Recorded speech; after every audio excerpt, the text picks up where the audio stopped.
All right. How's everybody doing today? Is it just me, or does it look gray in here even though we don't have windows? Okay. So I'm not that crazy to think that way. Right, all of the walls are gray too. That is true. And honestly, when I was a student, I think they're even grayer than when I was a student, because when they renovated the entire building, they literally opted for a grayer color palette. I don't know why. So happy. Well, at the very least, we have materials to set fires to keep things nice and warm. Which I will do for some labs in the future at the very least. So, good day all. This is the lecture that a car wreck interfered with earlier in the week. I apologize for that. Did anyone have any difficulty checking any of the recordings that I uploaded as opposed to the lecture that we missed? Yes. I just want to clarify that I heard it right. We do not have class or lab next week. Correct. Okay. Brief rephrasing of that sentence, just to be absolutely clear, but correct point.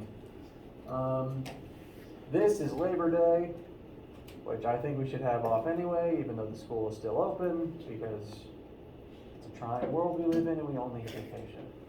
So, official announcement, no lecture on Labor Day, and no in-person labs that week. There is still lecture Wednesday and Friday. So there is still lecture Wednesday and Friday. There will still be a lab-esque activity, because the first lab that we traditionally do in this class is math review anyway. So I'm going to repurpose that as a take-home assignment that you can work on at your own pace with your own lab partners, when and wherever you want, as long as I have it by the next Monday. So there will still be a lab thing for you to work on, but you don't have to come to the lab room. Cool? Are we gonna get that Friday? Since we're not gonna be here Monday? Good question. Yes, I will try to have that uploaded to Brightspace on Friday, and possibly send out an email reminding you of this with the PDF included in that email. That is my plan at the moment. Yes? And then the first assignment, you still do that Wednesday, right? On the EWA? Good question.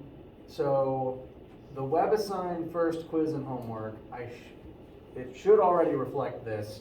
I have moved their due date to the 13th because I want, and when I say 13th, I mean midnight at the end of the 13th. Because my policy is I want to spend this week and next week going over our first introductory materials. Monday lecture, you can ask questions about it, and then it is due midnight that day. Does that answer the question? Excellent. Anything else about anything whatsoever?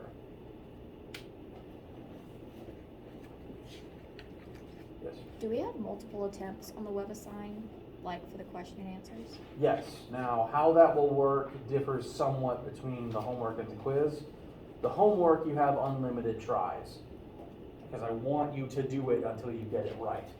There will be a small point deduction every time you do get it wrong, but you can try each part of the question separately.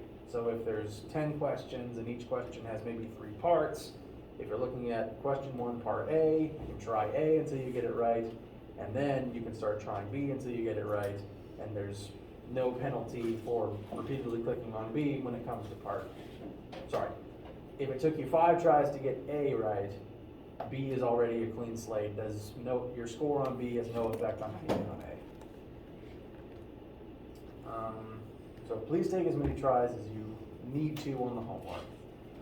On the quiz, that is designed to sort of simulate, can I do this in kind of a test-like environment, so you won't know immediately if you got it right or wrong.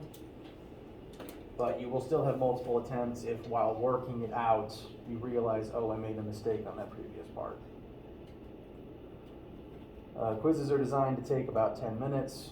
You will still have an hour because in case of academic accommodations, in case you have to go to the bathroom. So multiple attempts on both.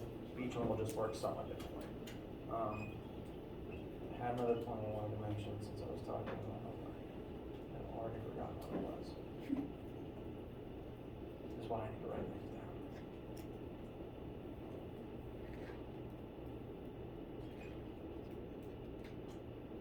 I'm sure it'll come to me in the middle of the night. So, any other questions?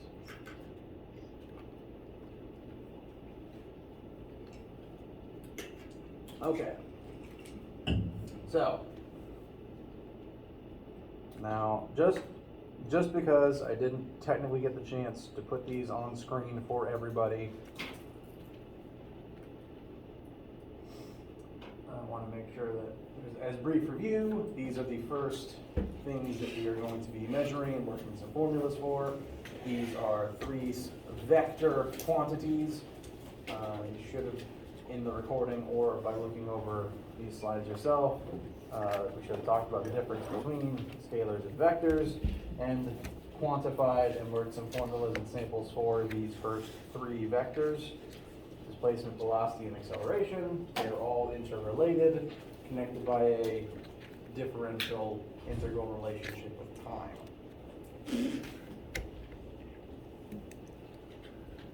And so, really the first 2 formulas of the class are vector velocity equals delta d over delta t, vector acceleration equals delta v over delta t. Again, these slides are in addition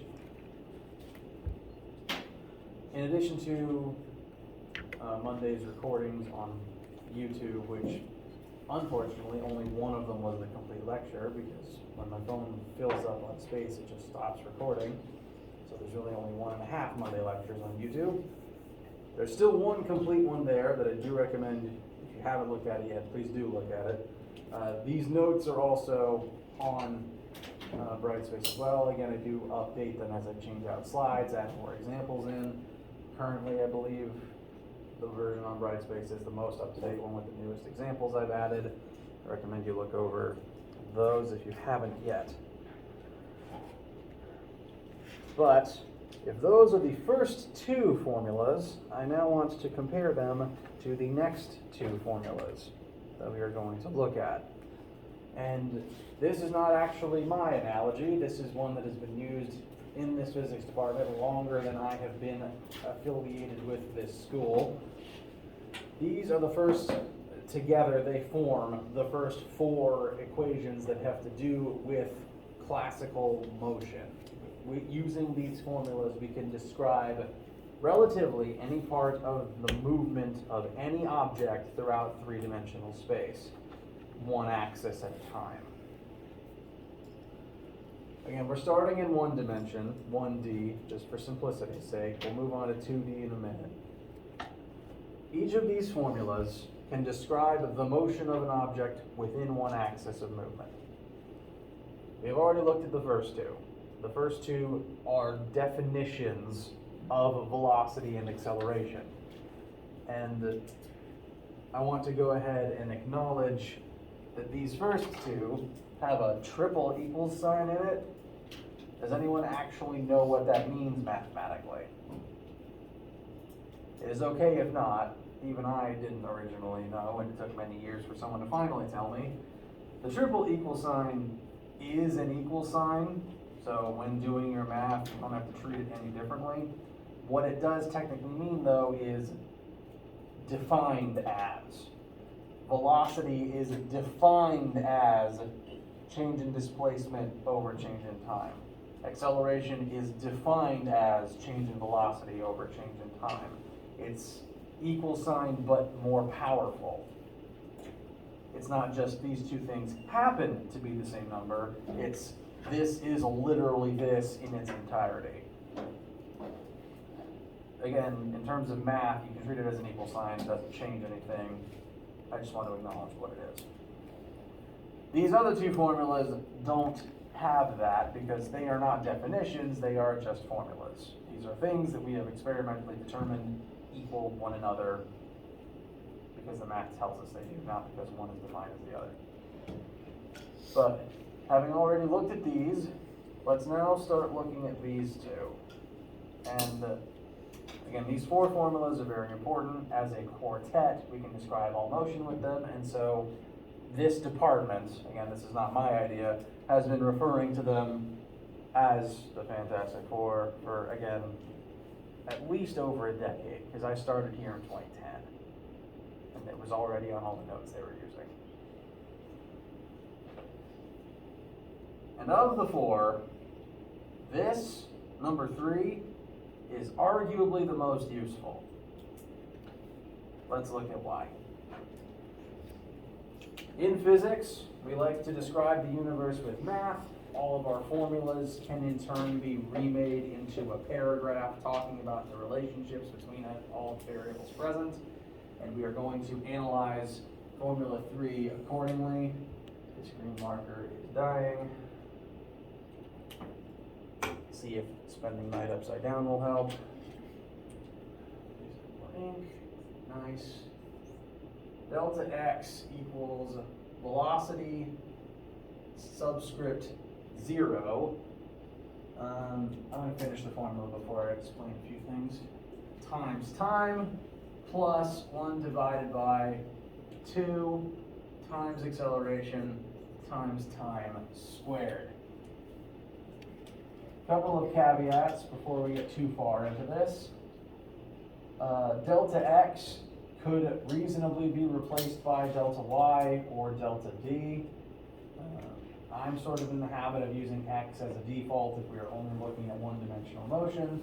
You could use x for the x-axis, y for the y-axis, d if the axis doesn't matter. They're ultimately kind of interchangeable unless you're looking at something specific.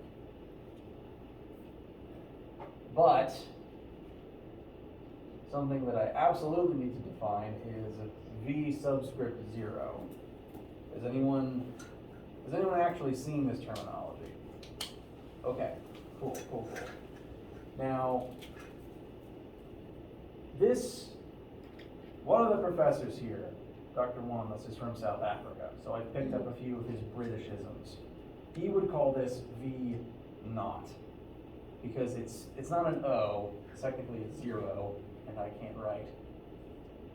And sometimes I'm going to put that line through my zeros to distinguish them from O's. He would call this V naught, V subscript 0, because it refers to the velocity of whatever object we're looking at. This formula exists to track the position of a specific object. This is its velocity at the start of the experiment, at time equals 0, hence why it's V subscript 0. So you could equally validly call that V initial. And if I am reading the formula, I will usually call it V initial. And because I call it V initial, I tend to write out the formula with V subscript I. That's just my preference, but because I've been doing this long enough, I look at this, I automatically still know how to proceed. But as I personally read it out loud and rewrite it, I tend to default towards this. They do mean the same thing. A lot of things are going to kind of be interchangeable in here, and if you have your own way of doing it, as long as it is mathematically accurate, I will grade it and you will get 100 points for it.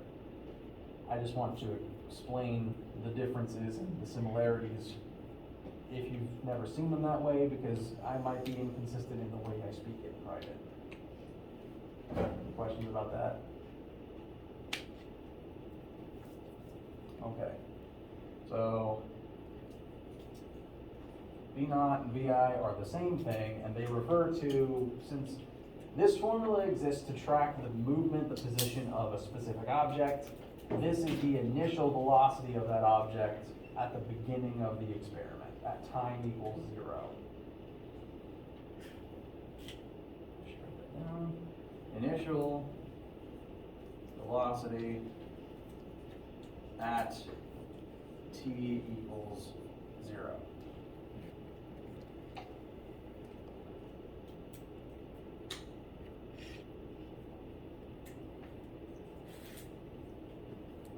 looking at our terms, we have our change in displacement as our experiment goes on, the velocity at the start of the experiment, we have time.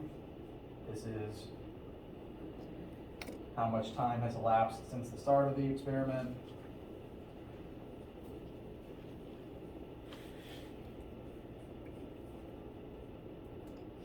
This is pretty universally going to be in seconds when using this formula. And then plus 1/2 a times time squared. This is the same t as here. The same number would go into both. So they're the same variable. And just last is acceleration. That's the acceleration.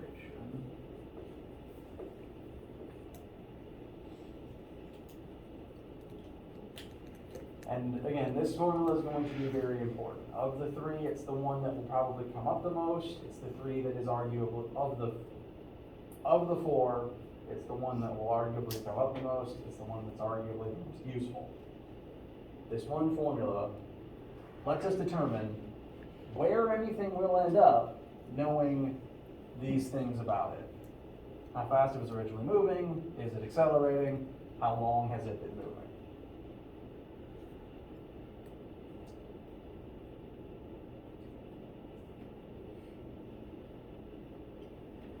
Sorry, I'm just checking what samples I already have prepped.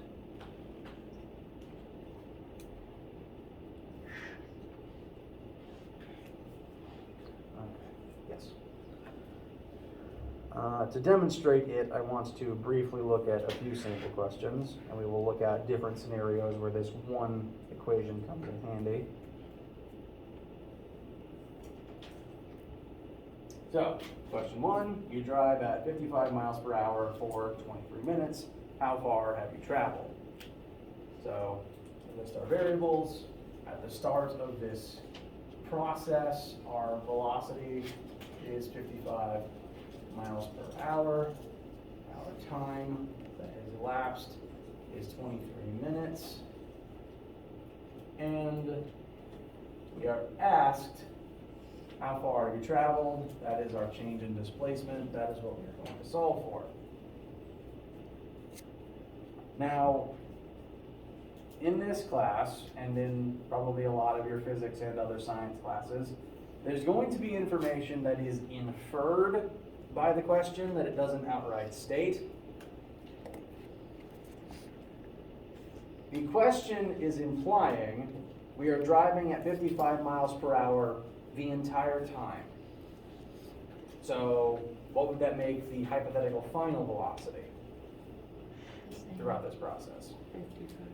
55. What would that make our acceleration for this whole process? 0. Very good. Velocity doesn't change. You are not accelerating. So we are able to imply that variable as well. Which means we can use formula 3 of the Fantastic Four. I'm going to use delta D instead of delta X because we didn't specify an axis.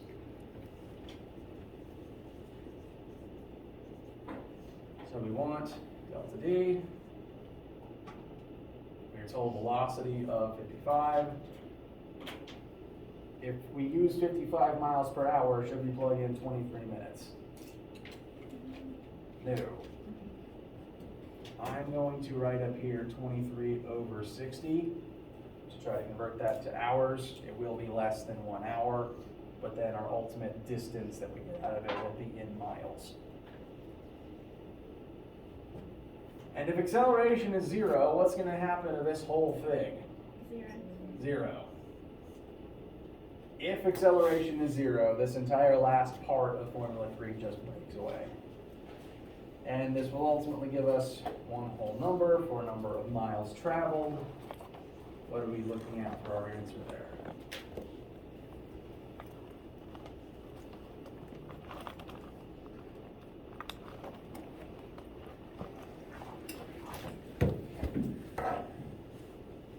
About 20, probably.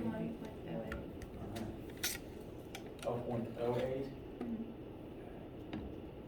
I'm generally not hugely bothered by sig figs. I will tell you if they matter in a question. We also aren't told a direction, so we don't really need to care about that right now. We just have our approximately 21 miles. Now, did we really need to use Formula 3 for this? No, because with just these three pieces of information, we could use the arguably more straightforward Formula 1, the definition of velocity that we've already talked about. I wanted to do this to show you that this formula takes Formula 1 into account. Formula 3 is Formula 1, but expanded to include more possibilities. This is the case wherein we are not accelerating. So Formula 1 only works if acceleration is 0. So I would recommend writing a big asterisk next to this formula in your notes. Only works at constant velocity. Only works if A equals 0. In all other situations, if you're accelerating, you have to use Formula 3. Sometimes Formula 4.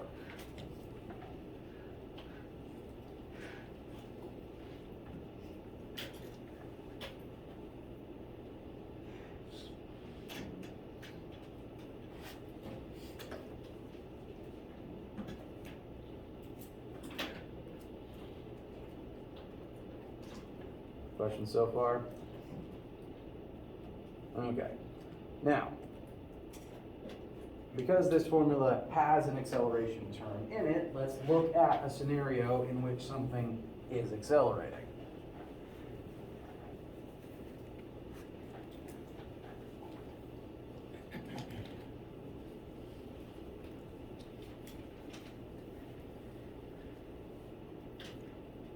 So, question 2, you drop a stationary object that begins accelerating down at the rate of acceleration of gravity on Earth's surface.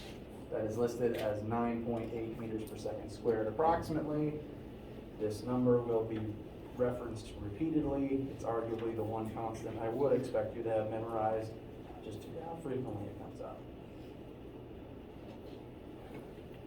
So, let's look at what we're told in the problem. If the object is stationary when this process begins, what do we put as initial velocity? 0, very good. We are not told time. Oh no, we are actually told time. The question asks us two things that happen after 3 seconds have passed, so we do have a time. We are asked to find final velocity and distance traveled, and we are told acceleration.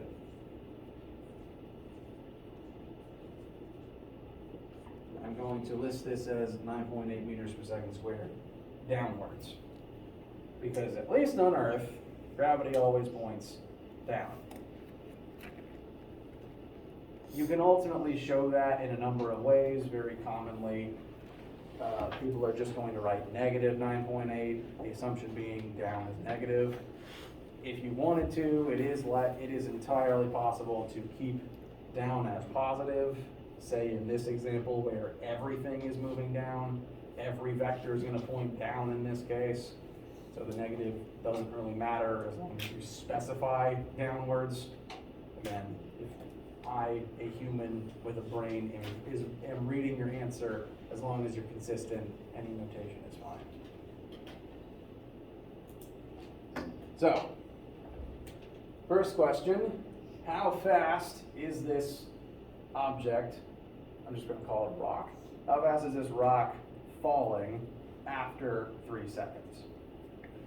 So, we want VF, we know all of these. Which formula should we actually look into first to find that VF? Well, let's look at the third one, which we are going to need. At least Oh, at wait, some- fun via, never mind. Right. We will need this in a second, but first part is kind of a little bit of a trick. This doesn't actually contain the thing we want in it, at least not at the start. For part one, we want VF, there's no VF here. Still useful, we'll refer to this in a second though. So, what is the other formula that we should probably look at instead? The fourth one. Fourth one, possibly, I'll go ahead and write that one up here. That is, I use this one the least, so it's the one that I actually don't have memorized. VF squared equals VI squared plus 2AD. Having worked no other part of the question, can we use formula 4 to find final velocity? No. No. We don't know D yet. We could find D and then plug it in here. Actually, we could use formula 3 to find D and then put D there. So there's multiple ways you could do this in either order. But if our only objective was finding velocity final after 3 seconds, what is the last formula that could be useful? The second one. Second one, very good. A equals delta V over delta T. So these all have their uses. Sometimes you're going to have to use one over the other based on what you know or don't know. For the entirety of this question, there's times to use each of them in any given order. And we could start with the second half and then use a different formula for the first half of the question.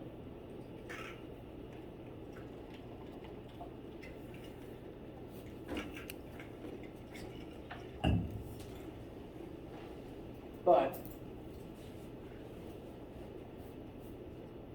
just finding final speed after 3 seconds. A is 9.8. We want VF, the initial is 0, times 3 seconds. What is our final velocity?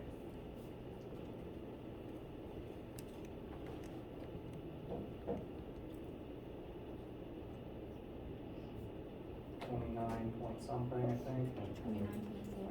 All right. Meters per second, because it's a velocity, and however you want to denote it, we're moving down.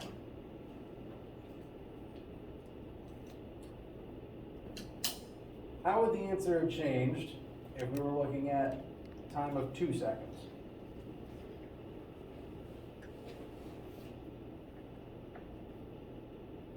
It'd be smaller. It would have been a different, slightly smaller speed, velocity, sorry. 4 seconds, it would have been an even bigger number. The main takeaway from this is if an object is accelerating and its velocity is changing, that velocity will be a different number for every single interval of time as long as the acceleration lasts. It's also important to keep in mind that acceleration isn't instantaneous. If you start your car up and hit the gas, you don't go immediately within that instant of hitting the gas from 0 to 60. It takes time to build that up. It takes time. You have to go through every single velocity all the way up to 60. So acceleration, getting to final velocity, not an instantaneous process. Time is an important variable. But now that we have this number, how far did the rock fall in this whole process? Now that we have this number, we could actually use either of these formulas to get to that final answer. So sometimes it's just going to be multiple choice which one you want to use. Doesn't really matter one way or the other. I'm going to erase number 4 and use that space to start working from number 3 down. 1, delta D. Velocity initial was 0, so this whole term goes away, plus 1/2 times our acceleration times time squared. How far would this object fall? 44.1 meters. Can you repeat that one more time? 44.1 meters. Thank you. My ears don't work so good, so that's probably why I'm going to ask you guys to repeat yourselves. Also, I have short-term memory issues. Can you repeat it one more time? 44.1 meters. Thank you very much, I apologize. 44.1 meters, again, gotta label it as down, however you wanna do that. Yes. Yeah, I was just trying, so you did say earlier if we just put like negative to show the response. Yep, that's fine. As long as you somehow show that the vector direction did carry through all of this. Because after velocity breaks away to zero, the only vector left in our map is the downwards that we keep from the acceleration. So if you keep the negative from there, notice that the A term isn't being squared. So if you use negative, it would keep that negative. So that would still track. And we arrive at this distance, which is actually a lot. If I was to drop something, just from average human height to the floor, it's probably not even in the air for a whole second. Falling for 3 seconds is a long time, relatively speaking, because this distance is 44 times 3.3 is at least 120 feet. 145. Thank you. That's about a 14-story building. Other thing to note about acceleration, we already said it's not instantaneous, it takes time. Additionally, while you're accelerating, you are traveling a distance. It takes time and you're moving the entire time. When you hit the gas in your car, you move a certain distance as that time is elapsing as you speed up. Which is why, another example, I like space, so I'm going to talk about space travel pretty often. When a rocket is trying to launch from the ground to get up into the atmosphere, it's very slow just getting off the ground at first. It eventually builds up speed and height as this whole process goes on. Again, neither is instantaneous. But as long as you maintain this acceleration, you're exponentially going to move further and further every single second that passes. Just for scale, what would this number have been at 2 seconds?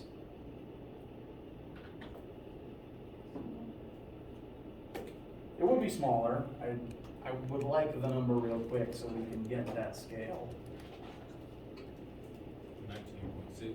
Thank you, 19.6. What would it be at 5 seconds?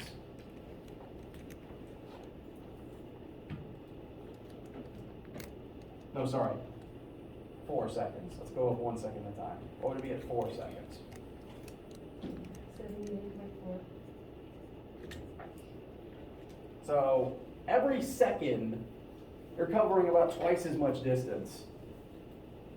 Because our distance doubled, which means in 1 second here, we traveled about 25 and some change meters. In the next batch, we covered about 30-something meters within that 1 second. So you're constantly at a higher speed, you're constantly elapsing more distance every single time. If you can keep up that acceleration, you're going to keep getting faster and faster and covering more distance every single time, which is why every second longer you fall, the faster you get and the further you go. Yes?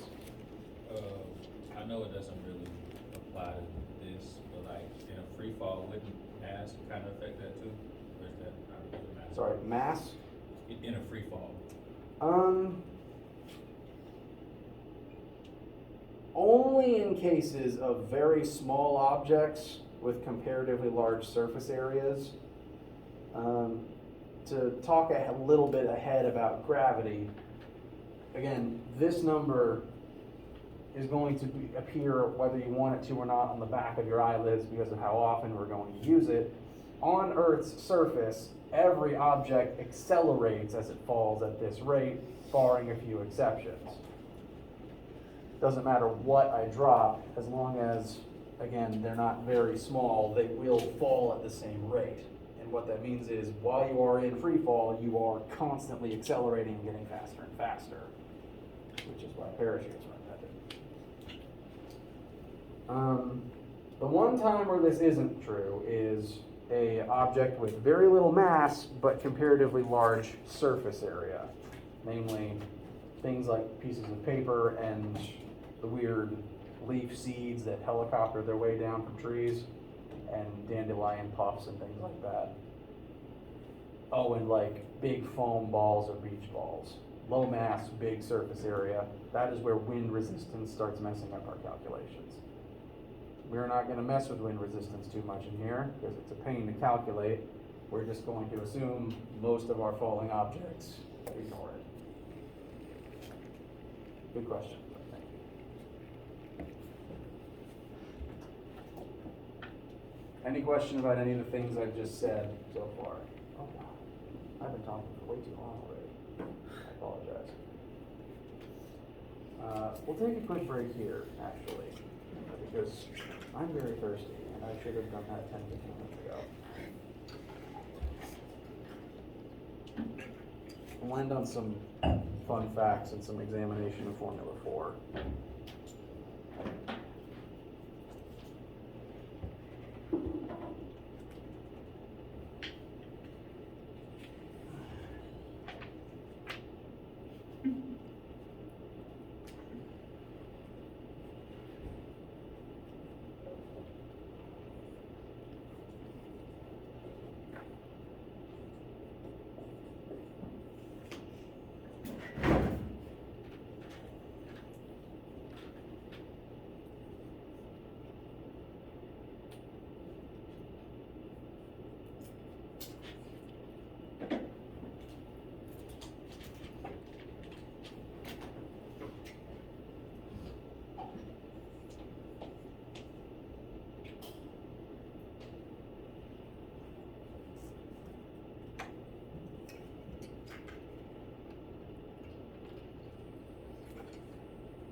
Any questions or needs before we end things today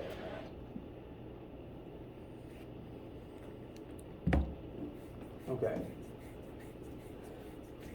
Brief concept question.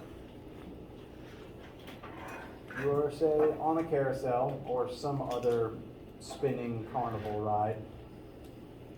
When on such a thing that is moving at a constant rate, is your speed changing while on that ride? Notice I only asked for speed. No. If you are on the merry-go-round or the weird UFO thing that presses you into the walls as it spins, and as long as you are spinning at a constant rate, your speed remains unchanged. Is your velocity changing? Okay, at least one nod already. Good. The difference between speed and velocity, being that velocity has a direction, means that if you are spinning or even turning in your car, even if your speed remains the same, as long as you are changing direction, you are still accelerating. This is going to briefly foray into two-dimensional motion.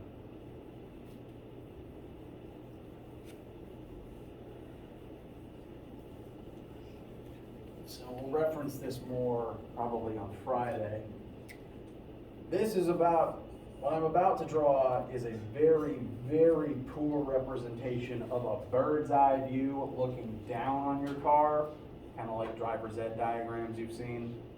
So car driving forwards about about to make a right turn on this, left turn on this road. Let's say at this specific moment, you look at your speedometer and it says 20 miles per hour. And you keep that constant 20 miles per hour as you round the bend, and ultimately are now moving in this direction at 20 miles per hour. Speed is unchanged. I don't recommend making this turn at a constant 20 miles per hour. You know, safe driving is good. Hit the brakes. But speed is unchanged. But if we think about this speed in terms of vector coordinates, what axis are we moving in here? Y-axis. So we could write this as 0, 20 mph, representing we are moving in the Y. What about here? Now our entire movement is in the x-axis. Specifically, even the negative x direction, based on standard coordinate systems. So we could rewrite that as -20, 0. So technically speaking, for however long this turn took place, our x speed accelerated from 0 to -20, while our y speed accelerated from 20 to 0. So changing direction is still an acceleration, both by definition and by math. Questions? Okay. Probably the last thing for today, looking back briefly at the very underutilized Formula 4. This of the three is the one that will probably come up the least, because this one is notable in being the only one that doesn't have time in it. The other three, all functions of time. This one doesn't have a T in it as it is written. And because time is a very important measurement, most questions tend to include it. Either you will be given time or you will be given all the other variables to find time because it's just, important. Sometimes though, you will be in a situation where you don't know time, don't have the way to find time. That's when this is useful. It will come up, just infrequently. But still, worth remembering. It's on the formula sheet. It's part of the quartet. It's still useful.